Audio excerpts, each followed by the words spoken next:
ሰላም ውድ የአያሉ የባርሰሎና ደጋፊዎችና እንዲሁም የእግር ኳስ አፍቃሪዎች ቤተሰብ በሙሉ ዛሬም ደግሞ እንደተለመደው በአዳዲስ መረጃዎች መተናል። ለዚህ ዩቲዩብ ቻናል አዲስ ከሆናችሁ ላይክ፣ ሰብስክራይብ እንዲሁም ለወዳጅ ዘመዶ ሼር በማድረግ የአያሉ ክለብ የቪስካ ባርሳ ዩቲዩብ ቻናል ቤተሰብ እንድትሆኑ በአክብሮት እንጠይቃችኋለን ማለት ነው።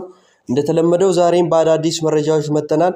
በዚህ ፕሮግራም ከምንዳስሳቸው ነገሮች መካከል ስለ የላማሲያው ምሩቅ ስለሆነው ዲሮ በዚህ የዝውውር መስኮት ባርሳን እንደሚለቅ ተረጋግጧል። በተጨማሪም ግብ ጠባቂያችን ቴር ስቴገን በውሰት ወደ ጂሮና እንደሚሄድ ተረጋግጧል። ጥበበኛው ብራዚላዊ ራፊና የአመቱ የ433 የአመቱ ምርጥ ተጫዋች በመባል ተመርጧል። በስተመጨረሻ ደግሞ የምንመለከተው ነገር የክለባችን ፕሬዝዳንት የሆነው ሁዋን ላፖርታ የፊታችን ጥር 14 የቦርድ ስብሰባ እንደሚጠራ አረጋግጧል ማለት ነው። በመጀመሪያ ወደምናየው ፕሮግራም ስንሄድ የላሜሲያ ምሩቅ የሆነው ዲሮ በዚህ ወር ባርሰሎና ይለቃል ተብሎ በስፋት እየተነገረ ይገኛል። እሱን መልቀቅ ተከትሎ ከጀርመን እና ከእንግሊዝ እንዲሁም ከፈረንሳይ ብዙ ትልቅ ቡድኖች የሱ ፈላጊ ሆኖ ብቅ ብሏል። ዲሮ እንግዲህ በባርሳ ቤት የ6 ሚሊዮን ዩሮ የውል ማፍረሻ አለው። ከሱ ፈላጊዎች መካከል በንቃት እሱን የተከታተለ ከሚገኙ ክለቦች መካከል ፒኤስጂ የኮንትራት ጥያቄ አቅርበዋል። ባርሰሎና ይለቃል ተብሎ የሚጠበቀው ተጫዋቹ ንግግሮች የተደረገ ይገኛል ማለት ነው በሱና በፒኤስጂ መካከል። በዚህ የጥር የዝውውር መስኮት ባርሳን ይለቃል ተብሎ ይጠበቃል ማለት ነው። በሌላ የዝውውር ዜና ግብ ጠባቂያችን ማርክ ቴር ስቴገን በዚህ የጥር ዝውውር መስኮት በውሰት ባርሳን ይለቃል ተብሎ ይጠበቃል ማለት ነው። በባርሳና በጂሮና መካከል ቴር ስቴገንን እስከ ውድድሩ ዘመን መጨረሻ በውሰት ለመስጠት ከስምምነት ላይ እንደደረሱ ብዙ ምንጮች አረጋግጠዋል ማለት ነው።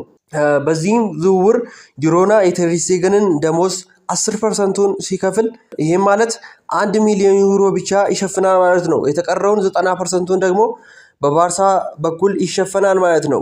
በሌላ ዜና ማለት ነው ፕሬዝዳንታችን ሁዋን ላፖርታ የፊታችን ጥር 14 የቦርድ ስብሰባ እንደሚጠሩ አረጋግጧል። የስብሰባው ዋና አጀንዳም የባርሰሎና ቀጣይ ፕሬዝዳንታዊ ምርጫ የሚካሄድበት ቀን ለመወሰን ነው ማለት ነው።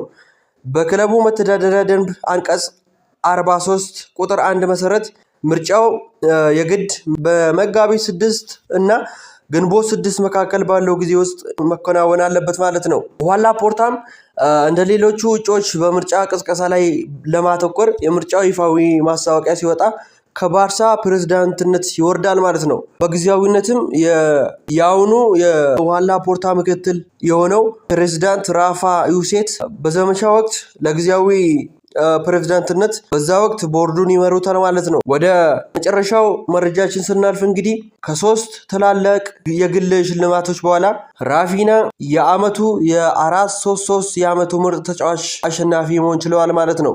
በዚህ ውድድር ላይ 8 ጊዜ በማሸነፍ የክለባችን ታላቁ ተጫዋች የሆነው ሊኦ ሜሲ ይህንን የአመቱ የ433 የአመቱ ምርጥ ተጫዋች በመባል 8 ጊዜ ማሸነፍ ችለዋል ማለት ነው። ራፊናም በዘንድሮ ውድድር ዓመት አሸናፊ ሲሆን በአጠቃላይ 32 ተመራጭ ተጫዋቾች ነበሩ። ከ50 ሚሊዮን በላይ ድምጽ ተሰጥቷል ማለት ነው። ከ32ቱ ተመራጮች መካከል የመጨረሻዎቹ 2 እጩዎች ራፊና እና ኪሊያን ሜባፔ ነበሩ። በድምጽ አብላጫ ራፊና ሜባፔን በመብለጥ የክብር ቀለበቱን የግሉ ማድረግ ይችላል ማለት ነው። ይሄም ውጤት የሚያሳየው የራፊና አስደናቂ አሁናዊ ብቃት ብቻ ሳይሆን በዓለም ዙሪያ በደጋፊዎች ዘንድ ያለውን ተወዳጅነትና ድጋፍ የሚያረጋግጥ ሽልማት ነው ማለት ነው።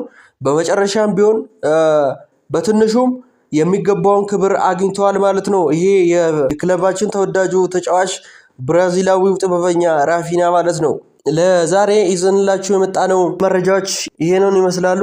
ለወዳጅ ዘመዶ ሼር ማድረግ እንዳትረሱ። እናንተም ሰብስክራይብ ካላደረጋችሁ ሰብስክራይብ በማድረግ ይሄንን የተወዳጁን የባርሳ ቤተሰብ ተደራሽነት እንድታሰፉልን በአክብሮት እንጠይቃለን ማለት ነው። ቪስካ ባርሳ